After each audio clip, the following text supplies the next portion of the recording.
السلام عليكم، مرحبا بكم. ان شاء الله تكونوا كاع بخير. كما راكم تشوفوا في لا فيديو تاع اليوم راح نديروا مع بعض مسكوتشو في داك المول اللي يجي فارغ في الوسط. راح نديروها بذوق الفاني وراح نستعمل فيها تاني كميه تاع زبيب والجلجلان، وتجينا واحد المسكوتشو اسفنجيه خفيفه ريشه بزاف شابه. كملوا معايا لا فيديو باش تشوفوا كامل الوصفه. نحتاجو في هذا المسكوتشو 4 حبات تاع البيض، نضيف عليهم لا باتاغوم تاع لافاني ولا لا بودغ اللي يكون متوفر ديروه، وزدت كاس ناقص اسبوع تاع السكر والقرصه تاع الملح.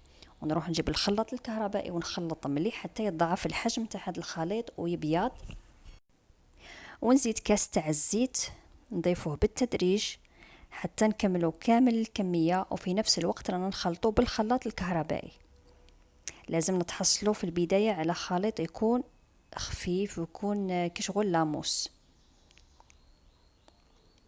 من بعد نضيف كاس تاع الحليب،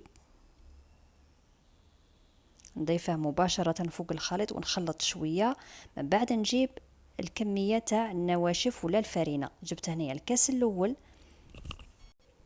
نضيف عليه 2 اكياس تاع خميرة كيميائية نغربلهم، لازم يكونوا النواشف تاعنا يكونوا مغربلين. وزدت الكاس الثاني ونخلط بالخلاط الكهربائي حتى ندخل كامل هذاك الفرينة مع الخليط السائل باه ما يقعدوناش هذوك الحبيبات تاع الفرينة مكورين.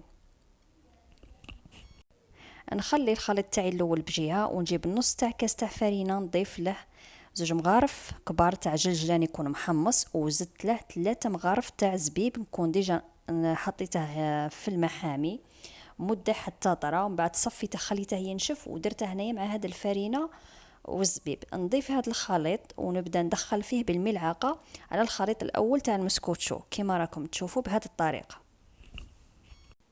وفي هذا الوقت راني مشعله الفرن تاعي يحمى، نجيب المول اللي غادي نحط فيه المسكوتشو نكون دهنته بالزبده ورشيته بالفرينه. وهذا المسكوتشو لازم كي ندخلوها للفرن يعني نخلوها واحد 5 دقائق على نار عاليه، من بعد نطفوه من الفوق ونقصوه من تحت ونخلوها طيب على خاطرها حتى نشوفوا الحواف بداو يحماروا. وقبل ما تدخلوا المول تاعكم لازم تخبطوا هذيك المسكوتشو، يعني تخبطوا المول تاعكم باه كامل هذاك الهواء يخرج. بعد ما خرجتها كما راكم تشوفوا جبت شويه تاع المربى، انا درت مربى تاع الفراز عصرت عليه نص حبه تاع الليم. بعد ما نكمل ندهن كامل السطح تاع المسكوتشو نزينها بالكاوكاو ايفيلي، والتزيين يبقى على حسب الرغبه وعلى حسب واش راه عندكم. تقدروا ديروا شيكولا، تقدروا تخلوها كيما راهي، وتقدروا ديروا لها غير مربى وصاي. وهنا راني نقطع فيها باش نوري لكم من داخل كيفاه تجي مع انها مازالت حاميه، ولكن ما بغاوش يصبروا باه يتقهووا بها. المهم جات مسكوتشو بزاف شابه خفيفه اسفنجيه والذوق روعه، يعني ما بنة الزبيب والجلجلان جا واحد المذاق رائع. نتمنى تكون عجبتكم الوصفه تاع اليوم. نتلاقوا المره الجايه والسلام عليكم.